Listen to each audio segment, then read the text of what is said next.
Welcome to the Intuitive Hour with psychic medium, author, and intuitive life coach, Michelle Beltran. The Intuitive Hour will empower you to learn how to magnify your intuitive voice. Listen in and expand your understanding of what it means to be psychic and how to awaken, amplify, and trust your inner voice. Hello, everyone. Welcome. This is the Intuitive Hour, Awaken Your Inner Voice. And I'm your host, Michelle Beltran. As always, thank each and every one of you for being here today. All right, so we're talking about mediumship today. I call this spirit interaction. What exactly is this? What do mediums do? There's a lot of confusing information out there, so let's get clear today on our episode about this very incredible ability that so many do have. We're seeing more and more of today as that veil is thinning, so to speak. All right, so spirit interactors, they actually use their ability to detect and communicate with spirits and those in the afterlife for the purpose of conveying specifically targeted information to a specific living individual. Spirit interactors serve as live human interactors for spirits existing on the astral plane. You can think of it in that light. They're messengers, deliverers, vehicles. Interactors or mediums serve as receptives for multiple types of energy emanating from the spirit world and/or the universal matrix. We also can call Akashic records. An interactor seeks out spirits on behalf of the living and speaks with them. Spirits then in turn seek out cooperative interactors or mediums for delivering that information to the living. Spirits also seek out interactors in order to be revealed, become materialized in a sense, or influence a course of events. Where spirit connections are concerned, several well-defined types of phenomena do occur. Communication is one, but another is the manipulation of energy systems. There are, therefore, two types of spirit connections or interactions, mental and physical. Let's talk about each. Mental connections involve mental telepathy, which is the transfer of information through thought with the assistance of one's physical senses. The interactor may receive the information through objects he or she mentally sees, hears, and/or feels. While the information comes across and is delivered as words, the actual transmission of the information comes in the form of a thought. With spirit interaction readings, the images and messages received will be an evidential reference to something significant about the person for whom the reader is conducting the reading or regarding the spirit presenting. The interactor or the medium will actually receive specific names, dates, and events in the session. In a psychic reading, clues and messages come through symbols with a more general or symbolic meaning. For example, when you see an image of a heart, or in a reading an image of a heart is presenting, you may assume a love relationship is involved. If that heart is torn in two, it may mean there's something troubling or troublesome about the relationship, a breakup or a separation. They're more symbolic in nature.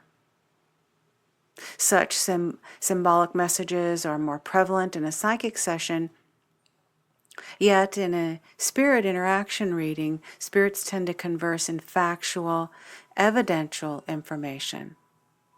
A very key difference. When you experience validation by a spirit while in a reading, it is enormously powerful to all who witness it.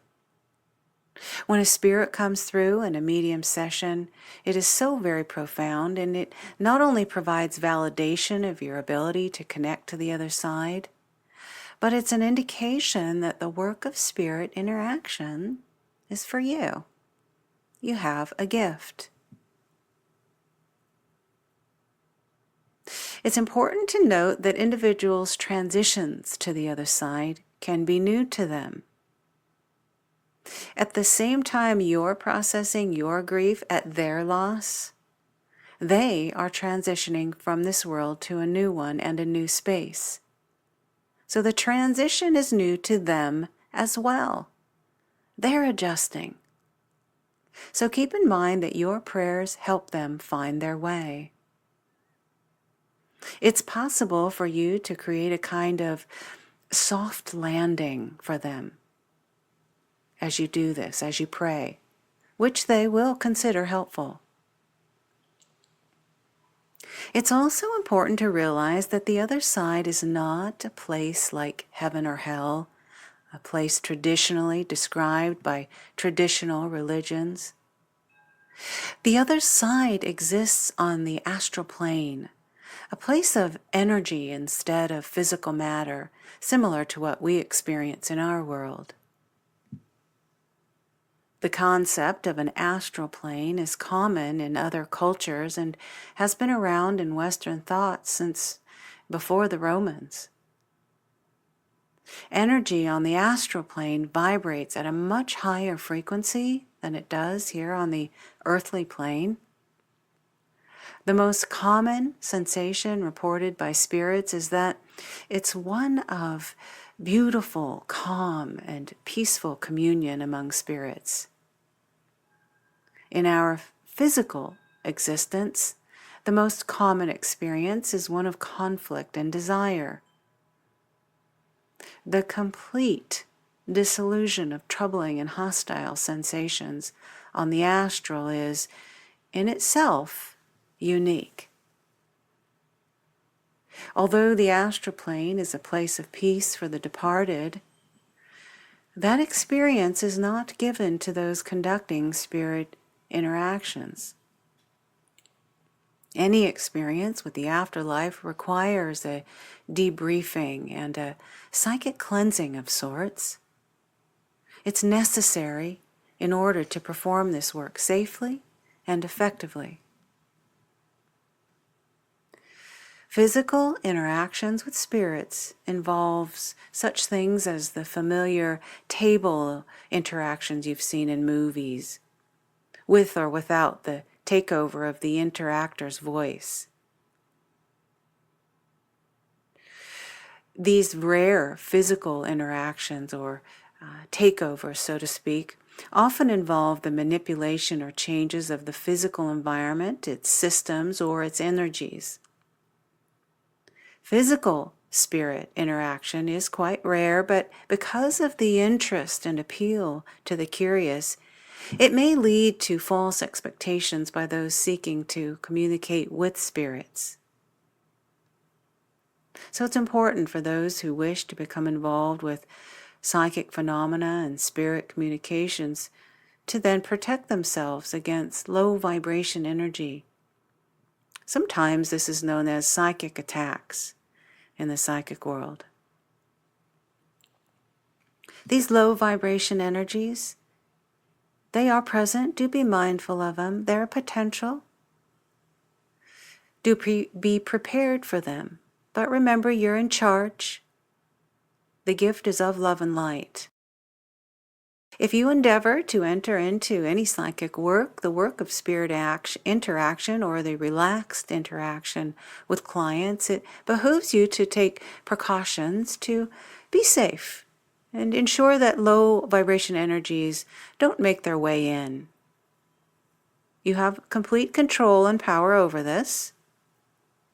Your mind and body are great receptors for emotional stimuli of lower vibration or negative kinds of feelings and emotions. So take note, these occurrences may not originate from within you. They may be emanating from without. Being mindful of this is important. As you become more in tune with your energy, you may become more sensitive to energy of all kinds. Your pure, positive essence should be the only energy allowed in your space. So, establish a good routine of prayer and protection and use of protection roses. You'll want to use protection roses around your aura to assist you in your day-to-day activities, your meditations, or any kind of spiritual work. You want to do this in order to keep yourself surrounded by healthy energies. Remember, you are spirit, and your spirit has space. It's important to maintain an awareness of your own sacred space, and only and ever your pure positive essence is allowed in your space. A protection rose is a wonderful tool that will help you create a boundary. It's an invisible space you create and place at the edge of your aura.